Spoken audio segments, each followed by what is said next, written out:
Major general Faisal Naseer कौन है और उनको इमरान खान डर्टी हैरी क्यों कहते हैं? बेसिकली पहले तो इस टर्म को समझ लिया जाए कि who is dirty Harry. Dirty Harry है कौन?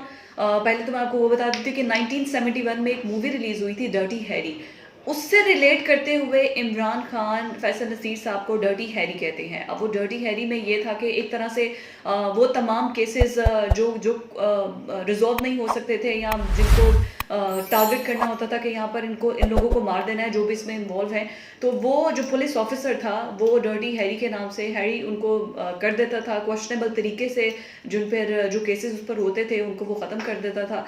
तो वो डर्टी हैरी जो टर्म यूज़ करती हैं, ये तो एक 1971 में जो मूवी रिलीज़ हुई थी उससे यूज़ करते हैं। अब इसका ताल्लुक फैसल नसीर साहब से जोड़ते हैं इमरान खान, क्योंकि जब पंजाब में अटैक हुआ था उन पर, आपको याद है कि रैली से जब वो खिताब कर रहे थे कंटेनर पर फायरिंग कर दी गई, उसके बाद तमाम पीटीआई कहती रही है कि हम लोग अपनी मर्जी की एफआईआर नहीं कटवा सकते। पंजाब में हुकूमत परवेज इलाही की थी, परवेज इलाही उस वक्त पीटीआई के इत्तेहादी थे, और अपनी मर्जी से एक बंदा जो एफआईआर नहीं कटवा सकता है वो इंसाफ की क्या तवक्को करे। तो जो पीटीआई एफआईआर बार बार दर्ज करवाने के लिए कोशिश कर रही थी, वो कह रही थी कि इसमें आप फैसल नसीर साहब का नाम भी शामिल करें और जो दफात हैं उसमें उनको लगाएं कि ये इस मर्डर में, इस अटेम्प्ट टू मर्डर केस में इन्वॉल्व है जो इमरान खान पर कातिलाना हमला हुआ है।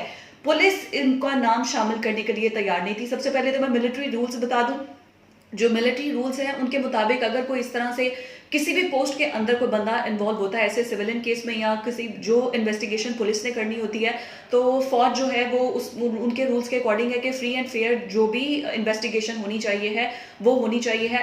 अल्दो ऐसा होता नहीं है, लेकिन रूल्स यही कहते हैं कि वो अगर किसी केस में किसी का नाम आता है, नामजद होता है, तो उनको कोई भी रोक नहीं सकता इन्वेस्टिगेशन करने से। पुलिस या जो भी लॉ इन्फोर्समेंट इदारे हैं वो इन्वेस्टिगेशन कर सकते हैं। ये बात तो क्लियर हो गई। इमरान खान कहते थे इनका जो नाम है वो शामिल किया जाए एफआईआर में। बार बार इस बात का ढिंडोरा पीटा गया, लेकिन उनका नाम जो है वो एफआईआर में दर्ज नहीं किया गया। इस वजह से इमरान खान अभी तक कहते हैं कि हम तो एक अपनी मर्जी की एफआईआर नहीं कटवा सकते थे जब वजीर आला हमारा होने के बावजूद भी, तो हम इस सिस्टम को कैसे मान सकते हैं जो कि सिस्टम चलता है किसी और के इशारों पर है। और फिर साइफर वाली कहानी आई, फिर उसके बाद पता नहीं क्या कहां से आए। जरदारी पे उन्होंने इल्जाम लगाया, मोहसिन नकवी पे इल्जाम लगाया, डर्टी हैरी कहते हुए उन पर इल्जाम लगाया, फैसल नसीर साहब पर भी। फिर उसके बाद उन्होंने अमेरिका पर इल्जाम लगाया। मतलब जो भी सामने आया ना, जन्नत बाजवा पर भी इल्जाम लगा दिया उन्होंने बहुत सारे। मतलब जो सामने आया उन्होंने सब पर इल्जाम लगा दिए। लेकिन असल में जो अगर मैं उनके करियर की बात करूं तो वो स्टैब्लिशमेंट के अंदर या वो जब तक भी अभी तक काम कर रहे हैं उसके अंदर उनका जो करियर है वो बहुत ही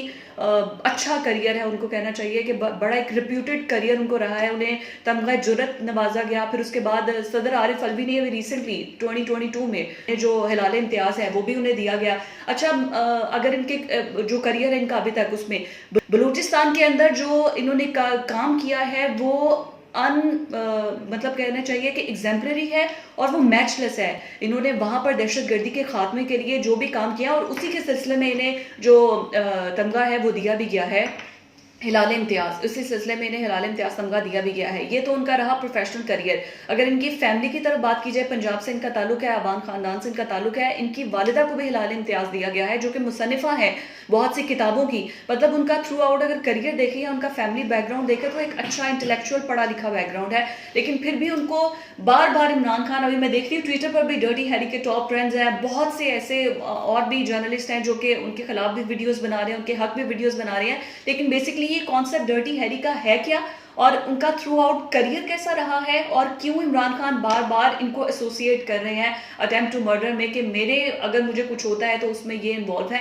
बेसिकली ये लॉजिक है जो मैंने आपको समझाया है कि हु इज डर्टी हैरी, क्यों आखिर उन फैसल नसीर साहब को डर्टी हैरी कहा जा रहा है, किस टर्म के तहत कहा जा रहा है, उनका बैकग्राउंड करियर क्या था। अब ये इमरान खान बगैर किसी सबूत के उन पर इल्जामात लगा रहे हैं। उनको चाहिए कि अगर वो इस केस में इन्वॉल्व हैं तो फिर इमरान खान सबूत के साथ जो उनका नाम ले रहे हैं वो सामने लेकर आए ताकि सबको पता चल सके कि हाँ भाई ये इन्वॉल्व हैं।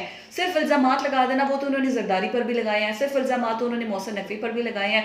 लेकिन ये बात बिल्कुल सही है कि इमरान खान जो कि प्राइम मिनिस्टर रह चुके हैं, अगर आपका एक्स प्राइम मिनिस्टर इस तरह के बात करता है, बयान लगाता है, तो उसको सीरियस थ्रेट के तौर पर ज़रूर लेना चाहिए है कि आपका एक्स प्राइम मिनिस्टर जो कि इल्ज़ाम लगा रहा है, तो मतलब उनको जान का खतरा तो है, उसको वैसे ही इग्नोर नहीं किया जा सकता। लेकिन who is involved with the proof, वो इमरान खान को देने चाहिए है कि इन्वॉल्व कौन कौन है, किस किस की इन्वॉल्वमेंट है। जिस जिसकी भी इन्वॉल्वमेंट है उसको पकड़ा जाए, क्योंकि आपका एक्स प्राइम मिनिस्टर अगर ये कह रहा है उसकी जान महफूज नहीं है, तो फिर आम आदमी के तो कहीं पर भी जान महफूज नहीं है।